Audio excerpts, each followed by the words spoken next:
اللهم صل على خير البشر. اعملوا لايك واشتراك واضغطوا على الجرس ليأتيكم جديد. ادعمونا في قناتنا الرياض ولكم النار. مباراة بين بايرن ميونخ الألماني وريال مدريد الإسباني في أريان أرينا. نوعها هو صراع لن يكون، لكن المباراة فرض ريال مدريد التعادل الإيجابي 2-2 على ضيفه بايرن ميونخ في المباراة التي جمعتهم يوم الثلاثاء في ذهاب نصف النهائي في مسابقة دوري الأبطال أوروبا.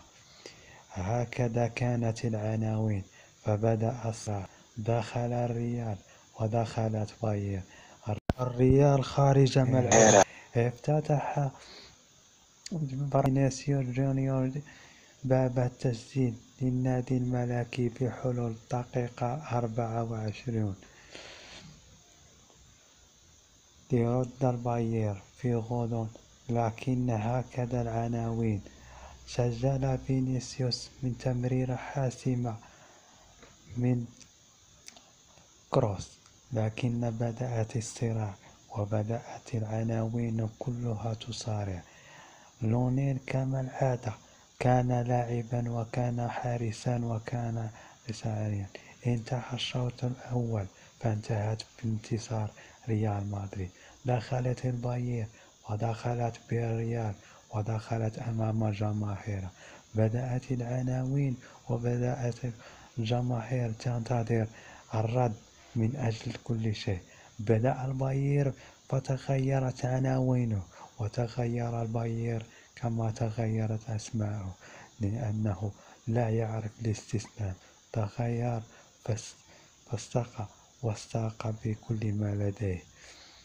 في غضون ربع ساعة من مطلع الشوط الثاني عبر لورين ساني في الدقيقة 53 المهاجم الإنجليزي هاري كين في الدقيقة، ولكن هكذا سجل ساني ليغير العنوان ويغير الزمان ويقول للبايرن نحن موجودون ولن نستسلم حتى ولو كنا أمام الملوك.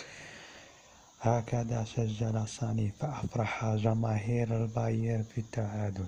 بدأت البايرن فاستعدت كل الثقة واستعدت كل ثقتها في عناوينها، لأن كما نقول أن البايرن فريق كبير ولا يعرف الاستسلام ولا يستسلم. حتى الريال فبدأ كارلو أنشيلوتي يغير عناوينه ويقول هيا تقدموا أين. فبدأت الهجمات من البايرن، لكن الريال لا يريد الاستسلام رغم التعادل. جاءت المفاجأة من جمال موسيالا ليصطاد ضربة جزاء في مربع ضربة جزاء فسجلها هاري كين في الدقيقة 57 من ركلة جزاء ليغير ويفرح جماهير أريان أرينا ليفرحهم بهذا. سجل فأفرحهم ومتعهم قالوا. فتقدمت البايرن بهدفين مقابل هدف واحد ليقول كلهم ينظرون وكلهم يتفاجئون. مباراة كانت صعبة، لكن البايرن أفرح الجماهير وأهداه الهدف الثاني على طريقة الأمراء وأسياد قيصر. فبدأوا يمتعون. البايرن بدأت بخطواتها وأرادت أن تأتي بهدف ثالث وأن تغير العالم، لكن كما نعرف أن الريال لا تستسلم. فجاءت ضربة جزاء عن طريق رودريغو الذي اصطادها في مربع بايرن ميونخ من خطأ من سجلها، وعاد فينيسيوس في الدقيقة 83 ليسجل هدف الشخصي الثاني في المباراة والثاني للفريق أيضا في ركلة جزاء الذي أرادها ومتعهم. وهكذا بدأ العنوان وبدأت المراحل. 2-2 بين البايرن الألماني وريال مدريد الإسباني. ويلتقي الفريقين في مباراة انتهت بينهما بالتعادل.